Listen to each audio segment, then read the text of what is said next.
Hi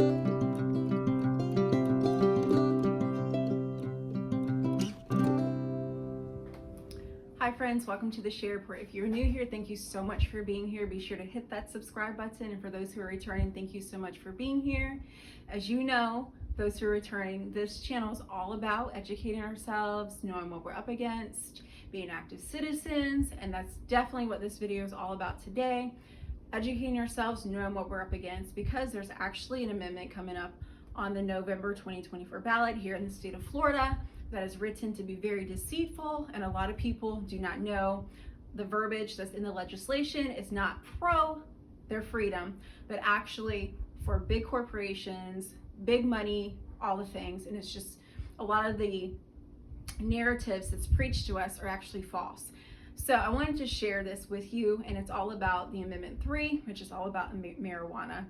So I know some of you are probably like, okay, what is this about? Well, we're gonna break it down because, like I said, it is imperative that we know what this legislation is about. I've read it myself, and for those who have not read it, like I said, a lot of the verbiage is very deceitful. You may be seeing a lot of commercials and advertisements around, saying to vote yes, vote yes. Actually, you want to vote no. I'm voting no. This topic, I'm so passionate about this topic from so many different angles, which we will talk about.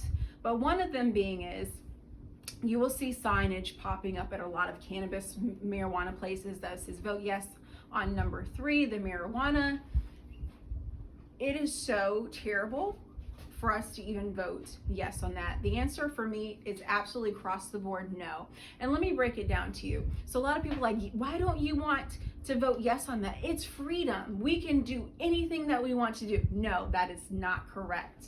Like I said, the verbiage in this legislation is very deceitful. A lot of people think that they can pick up their little shovel, get a little pot, and say, hey, you know what? I can smoke my marijuana in my backyard. I can grow it. We're free for all these recreational activities. We don't have to worry about anything. Nope, that is not true. That is not true, friends. So I'm gonna throw in some video clips in here so that you're not just hearing it from me, someone that's consistently and hard no for this bill. I want you to see it for yourself. So I'm going to play a couple of videos for you throughout this video, and then I'm going to break down some things and share my personal thoughts and some things that I really think that you should think about for yourself. And then I also want you to share this video to educate people, because people need to know. People think, oh, this bill is so good, this means freedom for more people. No, it does not. So I'm going to play the clip for you, and then we'll come back on. Like many voters, Lena's open to Amendment 3, but there's a catch. A deal breaker she won't see on the ballot summary because they buried it deep to sneak it past voters like Lena. Big Weed wrote Amendment 3, so they can't be sued. So they can't even be sued? No matter what goes wrong, if people get sick, corporations make billions but can't be held accountable. There's no way I'm voting for Amendment 3. It's corporate greed, not freedom. Amendment 3 could legalize recreational marijuana.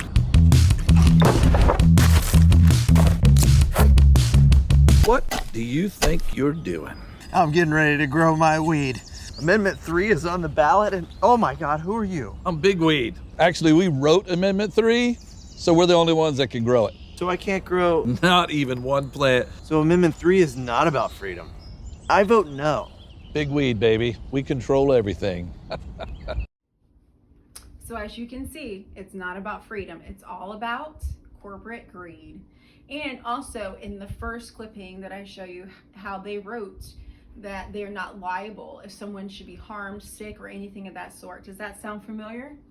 My last video, I talked about another law that was passed in 1986 where the big poison dart companies are not liable if you should take a poison dart and become ill. So you really need to think about that. If something is safe and good for you, why not be liable for it? So because they're making money off it, they will not be able to be sued if someone should get hurt or get sick or anything of that sort. So I have some notes here because I want you to know how greedy they are and how deceitful they are, and how this is going to affect very much minority communities and young children and people who are marginalized. You just do not want to have this in our communities. It's going to hurt the whole entire state. like we always say, we don't want a California, Florida. We don't want to Colorado, Florida. We want the state to be good. So I have a few notes here in addition to what I had just showed you. And then I'm going to play a very short clip at the very end when we wrap this up. And then feel free always to leave a comment. I want to know you guys' thoughts. Share this video because there's people who do not know. They're deceived thinking this is freedom. Show this to them because they really need to know before they get to the ballot. They need to educate themselves. You need to educate yourselves. We all need to educate ourselves. It is imperative and it's so important. So I'm going to share some notes with you here that I wrote down. So I wanted to know who was in favor of this by political party. So there are a few people who are groups that are in favor for this, and I'm going to read the percentages to you. So for the Democrats, it's 74% of them are in favor of legalizing recreational marijuana. So typically for me, if Democrats want something really bad and it's a large percentage of them, I usually want to run the other way because they're typically not pro-family, they're typically not pro-life, they're typically not pro-anything good. And this is definitely going to affect communities. Another thing I think about is Democrats, they never want anything good. And obviously, they must be getting paid some sort of way. Their hands may be in their pockets, getting lined by some sort of corporation. That is one thing that I think about. So whenever there's, like I said, I'm not going to repeat myself, but if there's a large percentage of them, I run the other way. For independents, 63%. For Republicans, 37%. So only 37% of Republicans are in favor of this bill, which I think were their heads. I did read where there was a representative that's pro this, and I'm like, where's his head? Do you have children? What are you thinking? So, and people are so blind by this, they're thinking it's all about freedom, and it's not. We've already exhausted that. So another thing that I wanted to point out in section 6 of the bill is that they phrased it where they only single out medical marijuana. They do not single out recreational marijuana. So, for instance, in the bill it says, the legislation is being very deceitful. So it says, nothing in this section shall require any accommodation of any on-site medical use of marijuana in any correctional institution. And it goes to name all these places. And then it talks about medical marijuana again in any public place. So it singles out medical marijuana, but it does not talk about regular recreational marijuana. So that means that they were being extremely deceitful by leaving medical marijuana in this bill and not putting recreational marijuana in the bill. So that means that anybody and everybody can smoke marijuana in public places. So if you are outside the grocery store Publix, someone wants to light up their marijuana, they can smoke it. Your little kids coming out with you, they can smell it, they can inhale it. That's what this means. Anywhere and everywhere, marijuana can be smoked. And that's where they were deceitful, and people who did not read the bill does not know that. They single out medical marijuana, but they don't single out the regular recreational stuff that has much higher THC levels. So as outlined above in the smoking marijuana in public places, they purposefully and deceitfully and obviously ban smoking medical marijuana in public places, but they do not extend that ban to all marijuana or personal marijuana use. That's where the deceit is. And don't let the legislators say, oh, you know, we can amend that, we can change that. No, they're not, and no, they can't. It would take extreme amount of time. And once this bill passes, it would take a miracle for it to change. Once a bill passes, it is so hard to change. It would take another constitutional amendment to go through to be able to change this. So that means everywhere and anywhere, children can be inhaling this. We're going to talk about children at the very end, but I wanted to throw that out there. So anywhere and everywhere, someone can light up and be smoking in all public places. And we know how disgusting that is, especially with cigarette smoke. When people smoke in the area near you, how toxic that is. Think about your children. Think about that for yourself. So another lie that is often told to us is about, oh, you know, there's so many inmates in prison right now from just having just a little bit of marijuana on them. Just a little bit. They should not be there. That is a big fat lie. Big fat lie. Okay? I'm going to read my notes here. The lie about inmates. Florida Department of Corrections Secretary Rick Dixon dispelled that myth. There are no inmates serving time exclusively for possessing 20 grams or less of marijuana. The narrative being promoted by some activists that individuals are in prison solely for minor marijuana possession is a lie. He adds that the primary offense of possession of more than 20 grams of marijuana, the secretary says, further explains that every one of the 37 individuals that are currently incarcerated, they had other criminal records. For instance, they have criminal records of grand theft, battery, possession of other illicit substances, and even child abuse. So the lie that people are just being locked up, they're held in prison for years and years and years for just smoking a little bit of marijuana, that is so incorrect.